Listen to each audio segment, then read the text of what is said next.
Hello everyone, in this video I want to show you the damage to this Mazda in more detail. In short, what happened to it is a crash test.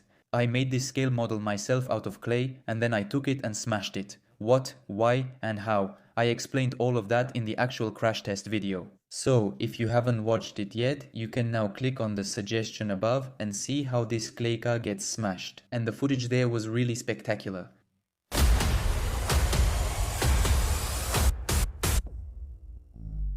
So, let's start reviewing the damage from the front of the car. There were two collisions on the left side and one on the right side, resulting in these kinds of damages.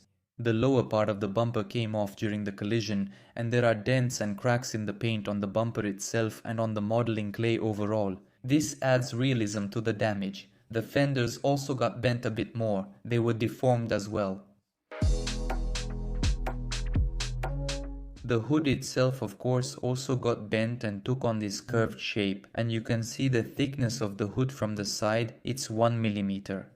This is the thickness of the modeling clay that makes it convenient for me to shape the body, and with this thickness the clay can deform and take damage. The engine itself in the Mazda is small, so it wasn't damaged, but the radiator is gone, it flew off as well.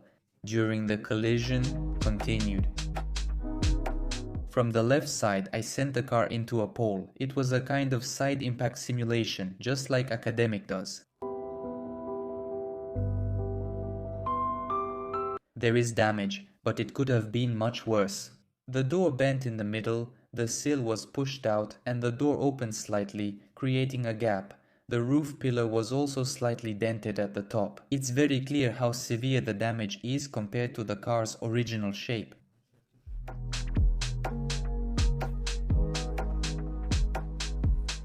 Inside the cabin, the door only slightly touched the seat, but not much. It didn't press against it. And here are the damages at the back. A whole block of taillights also came off. During the collision, the bumper bent on the right side and the right fender got bent, but the trunk bent in an unrealistic way. The damage should have looked different. This is because I made this part of the body too strong. I used a lot of modeling clay to create the same body shape as the original. The bumper can actually even be removed. Inside, I didn't allocate space for the trunk because with this shape I wouldn't have been able to make the trunk open. Basically, I can now cut the clay along the trunk line and then it will probably be possible to open it.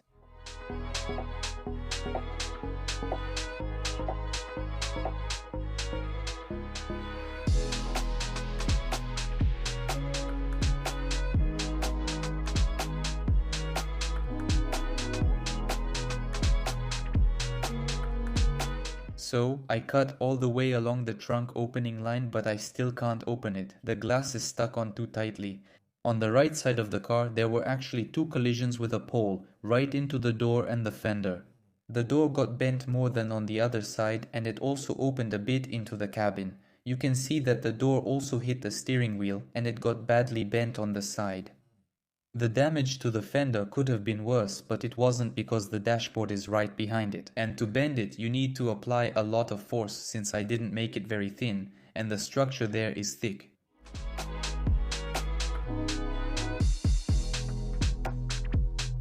And here's how the car is damaged from below. There's no lower shield in the front, it flew off. During the collision, the engine got bent, as did the exhaust pipe. And on the sides you can see how badly these areas were bent when it hit the pole. Those were all the visible damages that the Mazda received after the crash test, and all of these damages are critical, including the front, rear and side parts of the body. I think the side damages look realistic, but as for the rear and front parts, that's not quite the case. I think in real life it should have bent differently, but this is all plasticine, and still, it's possible to achieve similar damages as in reality.